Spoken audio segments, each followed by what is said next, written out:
ಹಾಗೆ ಎಲ್ರಿಗೂ ನಮಸ್ಕಾರ. ಸೊ ಬಿಗ್ ಬಾಸ್ನ ಇವತ್ತಿನ ಎಪಿಸೋಡ್ನ ಮೊದಲ ಪ್ರೋಮೋ ಅಪ್ಲೋಡ್ ಆಗಿದೆ ಆ್ಯಂಡ್ ಈ ಪ್ರೋಮೋದಲ್ಲಿ ಕ್ಲಿಯರ್ ಆಗಿ ಗೊತ್ತಾಗ್ತಾ ಇದೆ ಇವಾಗ ನಾವು ಏನು ಅನ್ಕೊಂಡಿದ್ವಿ.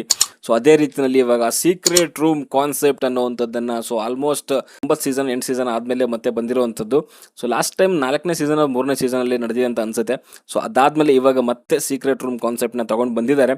ನಮ್ಮ ಧ್ರುವಂತ್ ಆ್ಯಂಡ್ ರಕ್ಷಿತಾ ಅವ್ರನ್ನ ಸೀಕ್ರೆಟ್ ರೂಮಲ್ಲಿ ಇಟ್ಟಿರುವಂಥದ್ದು ಆ್ಯಂಡ್ ಇಬ್ಬರ ಮಧ್ಯೆ ಕನ್ವರ್ಸೇಷನ್ ನಡೀತಾ ಇದೆ ಆ್ಯಂಡ್ ಬಿಗ್ ಬಾಸ್ ಮನೆ ಒಳಗಡೆ ಏನೇನು ನಡೀತಾ ಇದೆ ಅಂತ ಕೂಡ ಹೆಡ್ಫೋನ್ ಹಾಕ್ಕೊಂಡು ಕೇಳಿಸ್ಕೊಬಹುದು ಆ್ಯಂಡ್ ಟಿವಿನಲ್ಲಿ ಕೂಡ ನೋಡ್ಕೊಬಹುದು. ಸೊ ಅದೇ ರೀತಿಯಲ್ಲಿ ಅಲ್ಲಿ ನೋಡ್ತಾ ಇದ್ದಾರೆ. ಸೊ ಎಲಿಮಿನೇಟ್ ಆದವರು ಈಗ ಸೀಕ್ರೆಟ್ ರೂಮಲ್ಲಿ ಅಂತ ಬಿಗ್ ಬಾಸ್ ಅವರು ಹೇಳ್ತಿರೋವಂಥದ್ದು. ಇದ್ರ ಮಧ್ಯೆ ಅಲ್ಲಿ ಧ್ರುವಂತ ನೋಡ್ತಿದ್ದೀರಾ ಏನು ಹೇಳ್ತಿದ್ದಾರೆ ಅಂತ.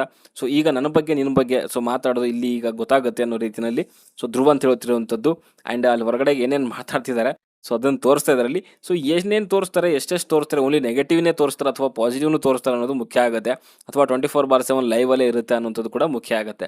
ನನ್ನ ಪ್ರಕಾರ ಇವಾಗ ಅವರಿಗೆ ಒಂದು ಪಾಸಿಟಿವ್ ಆಗುತ್ತೆ, ಒಂದು ನೆಗೆಟಿವ್ ಕೂಡ ಆಗ್ಬೋದು. ಎಕ್ಸಾಂಪಲ್ ಏನು ಅಂತಂದರೆ, ಸೊ ಇವಾಗ ಬಿಗ್ ಬಾಸ್ ಅವರಿಗೆ ಯಾವ ಫುಟೇಜಸ್ಗಳನ್ನ ತೋರಿಸ್ತಾರೆ ಅನ್ನೋದು ಕೂಡ ಮುಖ್ಯ ಆಗುತ್ತೆ.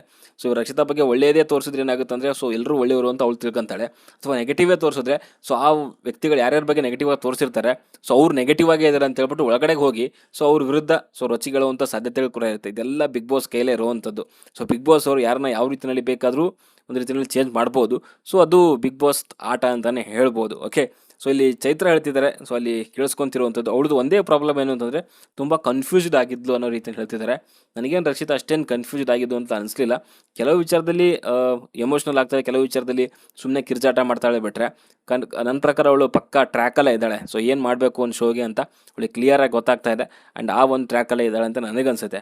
ಸೊ ಇಲ್ಲಿ ರಜತ್ ಹೇಳುವಂಥದ್ದು ಏನು ಅಂತಾರೆ, ಅವಳು ಹೋಗುವಾಗ ಸೊ ಪ್ರತಿಯೊಬ್ಬರು ಕಣ್ಣಲ್ಲೂ ಕೂಡ ನೀರಿತ್ತು, ಬಟ್ ಅವ್ನು ಹೋಗೋವಾಗ ಯಾರೂ ಕೂಡ ಮಾತು ಆಡಿಸ್ಲಿಲ್ಲ ಆ್ಯಂಡ್ ಅಲ್ಲಿ ಅವ್ನ ಬಗ್ಗೆ ಯಾರು ಕೇರ್ ಕೂಡ ಮಾಡಿಲ್ಲ ಅನ್ನೋ ಒಂದು ರೀತಿಯಲ್ಲಿ ಹೇಳ್ತಿರೋವಂಥದ್ದು. ಆ್ಯಂಡ್ ಇದಾದ್ಮೇಲೆ ರಕ್ಷಿತಾ ಹೇಳ್ತಾರೆ, ನನ್ನ ಜನ ನನ್ನ ಬಿಟ್ಟು ಕೊಟ್ಟಿಲ್ಲ ಅನ್ನೋ ರೀತಿಯಲ್ಲಿ ಹೇಳ್ತಿದ್ದಾರೆ. ಸೊ ಇದು ಅಂದಿದ ತಕ್ಷಣವೇ ಒಂದು ಶಾರ್ಟ್ ಬರುತ್ತೆ ಅಲ್ಲಿ. ಸೊ ಎಲ್ಲ ನಿನ್ನಂಥವರೇ ನಿನ್ನ ಜನ ಅನ್ನೋ ರೀತಿಯಲ್ಲಿ ಅಲ್ಲಿ ಧ್ರುವಂತ ಹೇಳ್ತಿರುವಂಥದ್ದು. ಧ್ರುವಂತ ಆ ಸ್ಟೇಟ್ಮೆಂಟ್ ಏನಕ್ಕೆ ಹೇಳೋದು ಗೊತ್ತಿಲ್ಲ, ಬಟ್ ಕೆಲವು ಟೈಮಲ್ಲಿ ಏನಾಗುತ್ತೆ ಅಂದರೆ ನಮ್ಮ ಬಗ್ಗೆ ಯಾವ್ದಕ್ಕೆ ಜಾಸ್ತಿ ಹೊಗಳಿದಾಗ, ಕಣ್ಣೀರು ಹಾಕಿದಾಗ, ನಮಗೆ ಒಂದು ರೀತಿ ಪಾಪ ಅಂತ ಅಂದಾಗ ಸೊ ಅವ್ರು ಒಳ್ಳೆಯವರು ಅಂತ ಅನಿಸುತ್ತೆ. ಸೊ ಯಾರು ನಮ್ಮ ಬಗ್ಗೆ ಕೆಲವು ಟೈಮಲ್ಲಿ ತಪ್ಪು ಅಂತ ಹೇಳ್ತಾರೆ, ಎಕ್ಸ್ಪೋಸ್ ಮಾಡ್ಲಿಕ್ಕೆ ನೋಡ್ತಾರೆ. ಸೊ ಅವಾಗ ನಮಗೆ ಅವರು ವಿಲನ್ ರೀತಿಯಲ್ಲಿ ಕಾಣಿಸ್ತಿದ್ದಾರೆ. ಸೊ ಅದೇ ವಿಚಾರ ನನಗೆ ಎಲ್ಲೋ ರಕ್ಷಿತಾದು ಕೂಡ ಹಿಂಗೆ ಅಂತ ಅನಿಸುತ್ತೆ. ಸೊ ಇವಾಗ ರಜತ್ ಬಂದು ಅವಳಿಗೆ ಹೊಗಳಿದ ತಕ್ಷಣ ಅಥವಾ ಅವಳ ಬಗ್ಗೆ ಕನಿಕರ ತೋರಿಸಿದ ತಕ್ಷಣ ಅವಳು ಒಳ್ಳೆಯವರು ಅನ್ನೋ ರೀತಿಯಲ್ಲಿ ಅನ್ನಿಸ್ತಾ ಇದೆ. ಬಟ್ ಅದೇ ಒಂದು ಕಾವ್ಯ ಅವರು ಕೆಲವು ವಿಚಾರದಲ್ಲಿ ಸ್ಟಾರ್ಟಿಂಗಲ್ಲಿ ನೋಡ್ತಾ ಇದ್ರೆ ಸಪೋರ್ಟ್ ಮಾಡಿದರು, ಬಟ್ ಈ ರೀಸೆಂಟ್ ಟೈಮಲ್ಲಿ ರಕ್ಷಿತಾ ಒಂದು ಗೇಮ್ನ ಎಕ್ಸ್ಪೋಸ್ ಮಾಡ್ಲಿಕ್ಕೆ ಸ್ಟಾರ್ಟ್ ಮಾಡಿದಾಗ ಸೊ ಅವರು ಇವಾಗ ಕೆಟ್ಟ ರೀತಿಯಲ್ಲಿ ಕಾಣಿಸ್ತಿದ್ದಾರೆ. ಸೊ ಅದಕ್ಕೋಸ್ಕರ ಇವಾಗ ಟಾರ್ಗೆಟ್ ಕೂಡ ಮಾಡ್ತಿದ್ದಾರೆ. ಸೊ ಅವರವರಿಗೆ ಅವರವರ ಲಾಭಕ್ಕೆ ತಕ್ಕಂಗೆ ಯಾರು ಸಪೋರ್ಟ್ ಮಾಡಿದ್ದಾರೆ ಸೊ ಅವ್ರು ಒಳ್ಳೆಯವರು ಅಂತ ಅನಿಸ್ತಾರೆ. ಸೊ ಅವ್ರ ನಮ್ಮ ಜನ ಅಂತ ಅನಿಸುತ್ತೆ. ಬಟ್ ನಮ್ಗೆ ಯಾರು ಮೀನ್ಸ್ ತಪ್ಪು ಅಂತ ಡೈರೆಕ್ಟಾಗಿ ಹೇಳಲಿಕ್ಕೆ ಟ್ರೈ ಮಾಡ್ತಾರೆ ಸೊ ಅವ್ರಿಗೆ ಆ ಒಂದು ಬಿಗ್ ಬಾಸ್ ಮನೆಯಲ್ಲಿ ವಿಲನ್ ರೀತಿಯಲ್ಲೇ ಕಾಣುವಂಥದ್ದು. ಓಕೆ, ಸೊ ಇದಾದಮೇಲೆ ಧ್ರುವ ಅಂತ ಹೇಳುವಂಥದ್ದು ಮನೆಯಲ್ಲಿ ನಿಂದು ಆನ್ ಸ್ಪಾಟ್ ಒಂದು ನಾಟಕಗಳನ್ನು ನೋಡ್ಕೊಂಡೇ ಬಂದಿರೋದು ಅನ್ನೋ ರೀತಿಯಲ್ಲಿ ಹೇಳ್ತಿದ್ದಾರೆ. ಸೊ ಇಷ್ಟೊಂದು ಕನ್ವರ್ಸೇಷನ್ನು ಕಿತ್ತಾಟ ಏನಕ್ಕೆ ನಡೀತಿದೆ ರಕ್ಷಿತಾ ಆ್ಯಂಡ್ ಧ್ರುವಂತ್ ಮಧ್ಯೆ ಅಂತ ಅರ್ಥ ಆಗ್ತಿಲ್ಲ ನನಗೆ. ಸೊ ಇಲ್ಲಿ ರಕ್ಷಿತಾ ಏನಾದರೂ ಮಾತಾಡಿದ್ರ ಅಥವಾ ಧ್ರುವಂತೇನೆ ಸೊ ಇವಳು ನಾಟಕ ನೋಡೋಕ್ಕಾಗ್ದೇನೆ ಸೊ ನಾಟಕ ಮಾಡಿರುವಂಥದ್ದೆಲ್ಲ ಆನ್ ಸ್ಪಾಟ್ ನೋಡಿದ್ದೀನಿ. ಸೊ ಇಲ್ಲಿ ನೋಡ್ಕೊಂಡೇ ಬಂದಿರೋದು ಅನ್ನೋ ರೀತಿಯಲ್ಲಿ ಕೆಲವು ವಿಚಾರಗಳು ಮಾತಾಡ್ತಿರೋದ್ರಿಂದ ಸೊ ಏನೇನಾಗ್ತಿದೆ ಅನ್ನೋದು ಎಪಿಸೋಡ್ ನೋಡಿದಾಗಲೇ ಗೊತ್ತಾಗುವಂಥದ್ದು. ಸೊ ಇಲ್ಲಿ ರಕ್ಷಿತಾ ಅಗೇನ್ ಹೇಳುವಂಥದ್ದು, ಅಯ್ಯೋ ದೇವರೇ, ಒಂದೇ ರೂಮಲ್ಲಿ ನಿಮ್ಮ ಜೊತೆ ಹೇಗೆ ಇರುವುದು ಅನ್ನೋ ರೀತಿಯಲ್ಲಿ ಹೇಳ್ತಿದ್ದಾರೆ. ಸೊ ಏನೇನು ಕನ್ವರ್ಸೇಷನ್ ಆಗ್ತಿದೆ ಅನ್ನೋಂಥದ್ದು ನೋಡಬೇಕು. ಇವಾಗ ಬಿಗ್ ಬಾಸ್ ಮನೆ ಕಡೆಗೆ ಒಂದು ಕಡೆ ಗಿಲ್ಲಿ ಕಡೆ ಎಂಟರ್ಟೈನ್ಮೆಂಟ್ ಆದರೆ ಸೊ ಇವರಿಬ್ಬರದೇ ಒಂದು ರೀತಿಯಲ್ಲಿ ಕಿತ್ತಾಟ, ಕೋಳಿ ಜಗಳ, ಸೊ ಇದೇ ಚೆನ್ನಾಗಿರುತ್ತೆ ಅಂತ ಅನಿಸುತ್ತೆ. ಸೊ ನೋಡೋಣ ಯಾವ ರೀತಿಯಲ್ಲಿ ಒಂದು ಕಾನ್ಸೆಪ್ಟ್ ಇರುತ್ತೆ. ಆಮೇಲೆ ಬಿಗ್ ಬಾಸ್ ಮನೆ ಒಳಗಡೆಗೆ ಆ ಟಿ ವಿನಲ್ಲಿ ಏನೇನು ತೋರಿಸ್ತಾರೆ ಅನ್ನೋದು ಕೂಡ ಮುಖ್ಯ ಆಗುತ್ತೆ. ಆ್ಯಂಡ್ ಅಲ್ಲಿ ತುಂಬ ದೊಡ್ಡದು ಕೂಡ ಇದೆ ಈ ಒಂದು ಸೀಕ್ರೆಟ್ ರೂಮ್ ನೋಡ್ತಾ ಇದ್ರೆ. ಅದೇನಾದರೂ ಆ್ಯಕ್ಟಿವಿಟಿ ಹಾಲ ಅಂತ. ಸೊ ಆ್ಯಕ್ಟಿವಿಟಿ ಹಾಲ ಅಥವಾ ಸೀಕ್ರೆಟ್ ರೂಮ್ ಅಂದರೆ ಮುಂಚೆ ಚಿಕ್ಕದಾಗಿರುವಂಥದ್ದು, ಬಟ್ ಇವಾಗ ತುಂಬ ದೊಡ್ಡದಾಗಿರೋದ್ರಿಂದ ಸೊ ಏನಾದರೂ ಒಂದು ಚಟುವಟಿಕೆಗಳನ್ನ ಕೂಡ ಅಲ್ಲಿ ಮಾಡಿಸ್ಬೋದು. ಸೊ ಆ ಒಂದು ರೇಂಜಿಗೆ ಜಾಗ ಇರೋದ್ರಿಂದ ತುಂಬ ಇಂಟ್ರೆಸ್ಟಿಂಗ್ ಆಗಿದೆ.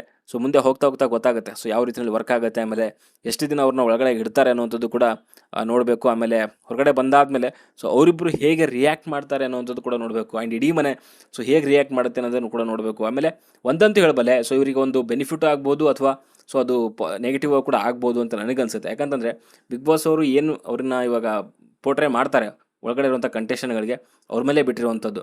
ನಾನು ಹೇಳ್ತಾ ಇದ್ದೀನಲ್ವಾ, ಬಿಗ್ ಬಾಸ್ ಏನು ಬೇಕಾದರೂ ಮಾಡ್ಬೋದು. ಒಬ್ಬ ಕಂಟೆಸ್ಟೆಂಟ್ನ ಸೋಲಿಸಲೂಬಹುದು, ಒಬ್ಬ ಕಂಟೆಸ್ಟೆಂಟ್ನ ಮೀನ್ಸ್ ಗೆಲ್ಲಿಸಲೂಬಹುದು. ಸೊ ಆ ಒಂದು ರೀತಿಯಲ್ಲಿ ಪೋರ್ಟ್ರೇ ಮಾಡ್ಬೋದು ಅಂತ ಅನಿಸುತ್ತೆ. ಒಬ್ಬ ವ್ಯಕ್ತಿ ಬಗ್ಗೆ ಹೇಳ್ತಾರೆ ಅವರು, ಏನು ಮಾಡಿದ್ದಾರೆ ಬಿಗ್ ಬಾಸ್ ಮನೆ ಒಳಗೆ ಅದನ್ನೇ ಅಲ್ವಾ ನಾವು ತೋರಿಸೋದು ಅಂತ ಹೇಳ್ತಾರೆ.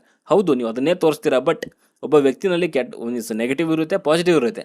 ಸೊ ಅದನ್ನು ನೀವು ಯಾವ ರೀತಿಯಲ್ಲಿ ತೋರಿಸ್ತೀರ ಅನ್ನೋದು ಮುಖ್ಯ ಆಗುತ್ತೆ.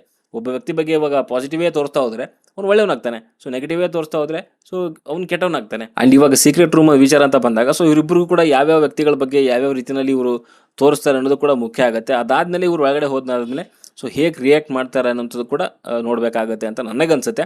ಆ್ಯಂಡ್ ಆಮೇಲೆ ಕಾವ್ಯ ಆ್ಯಂಡ್ ರಕ್ಷಿತಾ ವಿಚಾರ ಅಂತ ಬಂದಾಗ ನಾನು ಆಲ್ರೆಡಿ ಎಪಿಸೋಡಲ್ಲಿ ಹೇಳಿದ್ದೀನಿ.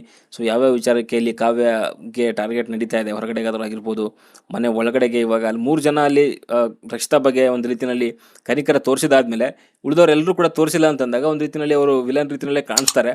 ಸೊ ಅದೇನು ಮಾಡ್ಲಿಕ್ಕಾಗಲ್ಲ. ಸೊ ಇವಾಗ ಅವ್ರವ್ರು ಆಟ ಆಡ್ತಿದ್ದಾರೆ, ಸುಮ್ಮನೆ ಕೆಲವರು ಹೋಗಿದ ತಕ್ಷಣ ಅಳುವಂಥದ್ದು, ನಗೋವಂಥದ್ದು. ಸೊ ಇದೆಲ್ಲ ಎಲ್ಲೋ ಸರಿಯಲ್ಲ ಅಂತ ನನಗನ್ಸುತ್ತೆ. ಸೊ ಅಳಬೇಕು ಅಂತ ನಿರೀಕ್ಷೆ ಮಾಡ್ಬೋದು. ಆಟದ ರೀತಿಯಲ್ಲಿ ತೊಗೊಂಡಿದ್ರೆ ಬೆಟರ್ ಆಗೋದು ಅಂತ ನನಗನ್ಸುತ್ತೆ. ಓಕೆ, ಸೊ ಇನ್ನೂ ಹೆಚ್ಚಿನ ಒಂದು ಕ್ಲಾರಿಟಿಗಾಗಿ ಎಪಿಸೋಡ್ ರಿವ್ಯೂ ನೋಡಿ ಅಂತ ಹೇಳ್ತೀನಿ. ಬೈ ಬಾಯ್.